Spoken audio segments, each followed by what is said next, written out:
todos. El día de hoy voy a exponer sobre glicocálix en sepsis.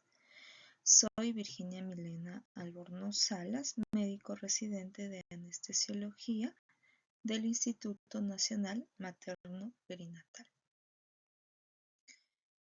Tenemos como introducción que en la imagen vamos a observar la glicocálix como tal, que estructuralmente va a estar conformado por glucoproteínas y glucosaminoglicanos, que estos van a constituir una capa que va a recubrir el endotelio vascular, y a su vez esta glicocálix es la interfase entre el flujo sanguíneo, la célula endotelial y el intersticio. La glicocálix es fundamental para mantener la integridad de la función endotelial. En la sepsis ocurre una lesión importante de la glicocálix y es así que los productos derivados de esta van a ser liberados en la sangre y pueden constituir biomarcadores clínicamente relevantes. El objetivo del tema es revisar los conceptos actuales relacionados con la degradación de la glicocálix y su efecto en la sepsis. La glicocálix tiene una función muy especial e importante, que es la de la hemostasia vascular, y esta a su vez va a tener funciones o elementos bastante importantes, como son los siguientes. Cuando la glicocálix estructuralmente está sin ningún problema, sin ningún daño, lo que va a realizar como funciones importantes es la de regular la permeabilidad capilar, va a regular el tono microvascular, inhibe la trombosis microvascular y ayuda a regular la adhesión de los leucocitos al endotelio.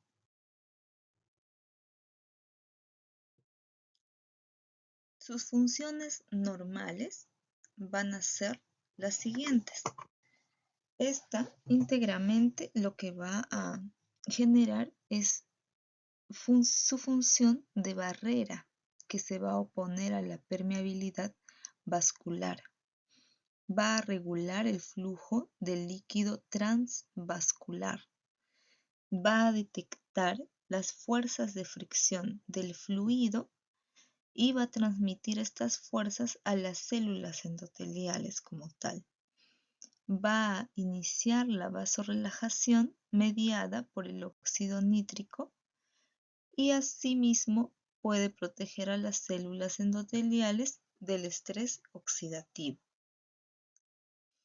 Ahora, como tal, la glicocálix y la sepsis. Como sabemos, la sepsis como tal ha tenido su evolución en cuanto a los conceptos desde años pasados, ¿no? Y siendo que en el año 2021 habiendo una actualización de estos conceptos, se puede definir a la sepsis como una disfunción orgánica causada por una respuesta anómala del huésped a la infección, que supone una amenaza para la supervivencia. En un estado de sepsis va a generar una degradación o un daño en la glicocálix, y esta a su vez, esta membrana no va a funcionar de manera normal, ¿no?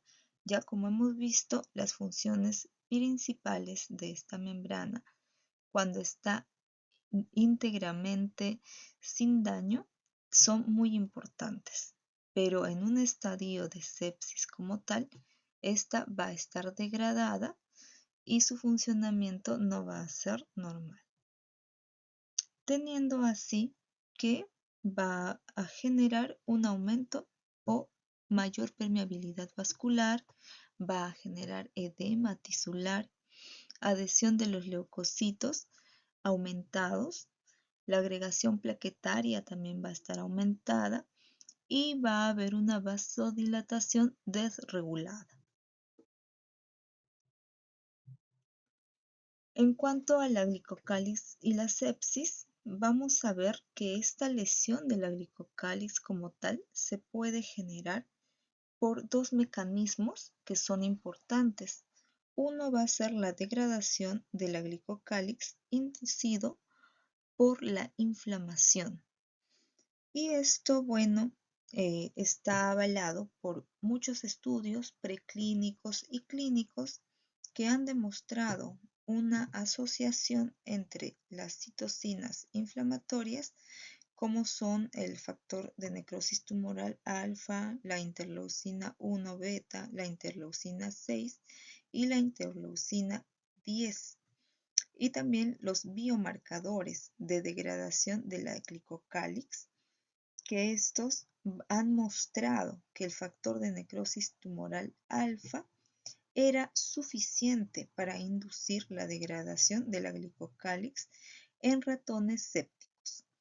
Además, al utilizar ratones deficientes en el receptor 1 del factor necrótico tumoral alfa, demostraron también estos estudios que la señalización del factor de necrosis tumoral alfa era necesario para la degradación de la glicocálix.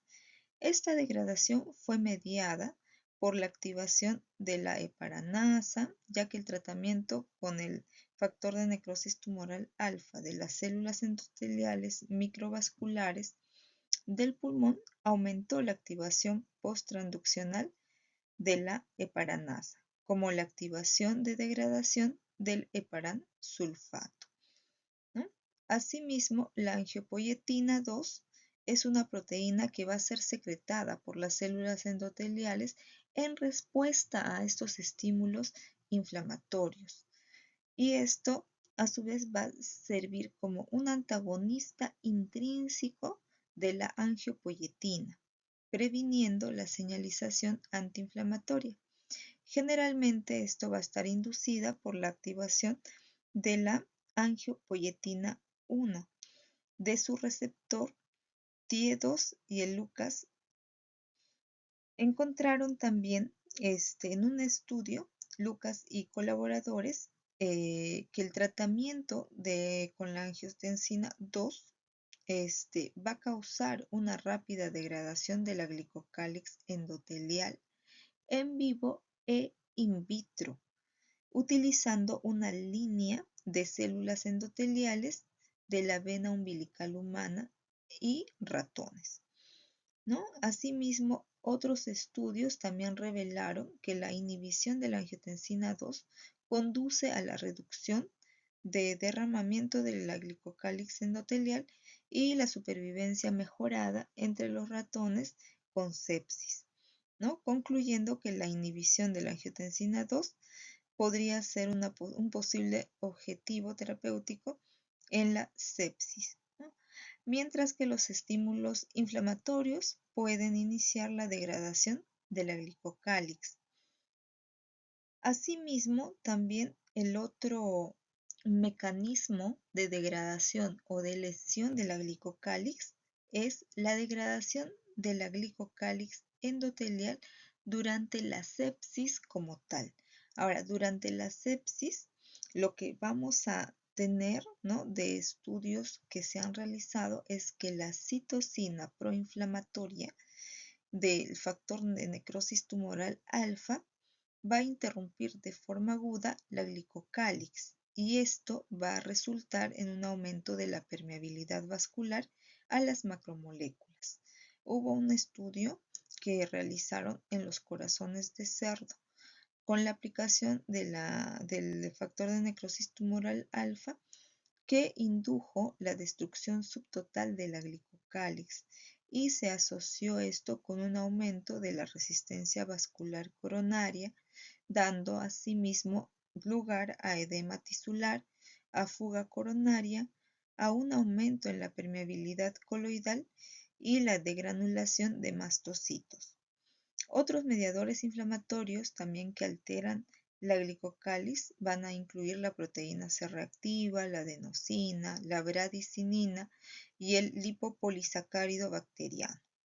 Las concentraciones plasmáticas de sus moléculas constituyentes, como el heparansulfato y el sindecano 1, van a aumentar que la glicocálix se dañe, ¿ya? Entonces, estos son dos mecanismos que pueden generar daño en la glicocálix y a su vez pueden desencadenar mecanismos que van a traer complicaciones en un paciente con sepsis.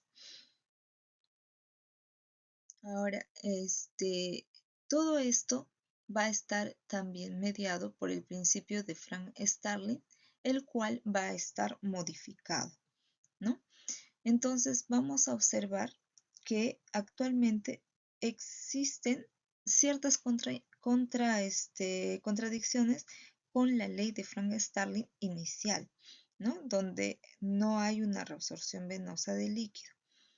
Entonces, aquí vamos a tener 4 mecanismos que nos va a dar este principio de Frank Starling modificado. 4 mecanismos que van a generar el daño de la glicocálix en pacientes sépticos, como es uno de los mecanismos que no va a generar absorción o denominado sin absorción en estado estacionario.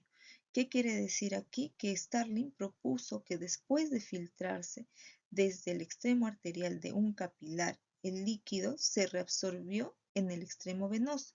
Sin embargo, en el estado estacionario no se observa absorción a lo largo de la mayor parte de los capilares, independientemente de la presión hidrostática intraluminal, que es la regla de la no absorción. En su lugar, el líquido se va a eliminar del intersticio a través del sistema linfático. Ahora, en cuanto al espacio de la glicocálix, la teoría original de Starling asume que la presión osmótica intersticial es sustancialmente más baja que la presión osmótica intraluminal, y esto no es correcto. El intersticio está lleno de proteínas debido a la extravasación fisiológica de las proteínas plasmáticas, lo que hace que la presión osmótica intersticial se aproxime a la presión osmótica intraluminal. Otro mecanismo es que la glicocálix endotelial es un determinante de la conductividad hidráulica. La conductividad hidráulica es el cambio en la tasa de filtración para un cambio dado en la transendotelial y puede considerarse la facilidad con la que el agua va a pasar a través de la pared del vaso, ¿no? De la membrana del endotelio, y la glicocálix endotelial va a reducir la conductividad hidráulica al resistir mecánicamente este flujo de este fluido. El otro mecanismo es que la reanimación excesiva de líquidos también puede causar degradación en la glicocálix. Y es en este aspecto que se quiere ahondar en este tema porque es un paciente séptico, ¿no? En un paciente séptico, en la resucitación inicial con fluidos, la hipervolemia se ha asociado con un aumento de la degradación de la glicocálix. Varios estudios preclínicos y clínicos sugieren que la hipervolemia induce la liberación del péptido natriurético auricular por el atrio cardíaco en respuesta al estrés mecánico de la pared, ¿no? Que a su vez puede degradar la glicocálix. En un estudio preclínico se demostró que este péptido natriurético indujo de forma independiente la degradación de la glicocálix. Entonces, este tema es bastante importante de conocimiento para todo el personal de salud, sobre todo para los que están en contacto directo con pacientes que estén padeciendo de esta entidad que es las claves.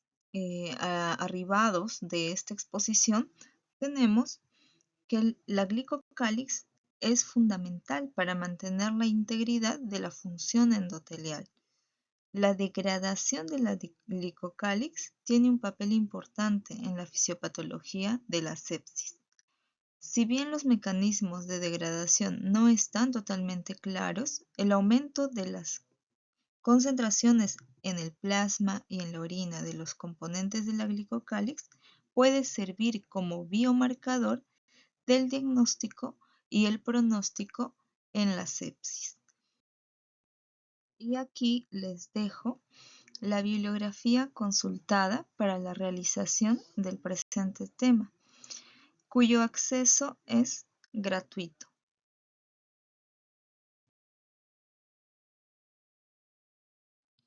Muchas gracias.